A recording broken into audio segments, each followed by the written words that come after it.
பொது கழிவறைக்கு போன பெண்மணிக்கு இப்படி ஒரு நிலைமையா?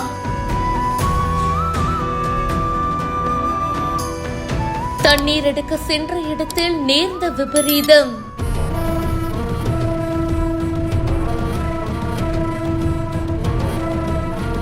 யாருக்குமே இப்படி ஒரு நிலைமை வரக்கூடாது. கோவை கண்ணப்ப நகர் பகுதியை சேர்ந்தவங்க ஜோதி. இவங்க பொது கழிவறைக்கு போயிருக்காங்க. அப்போ அங்க தண்ணி இல்ல அப்படின்னு சொல்லப்படுது. சரி, ஓகே, தண்ணி எடுக்கலாம் அப்படின்னு சொல்லிட்டு தண்ணீர் தொட்டி பக்கத்துல போயிருக்காங்க.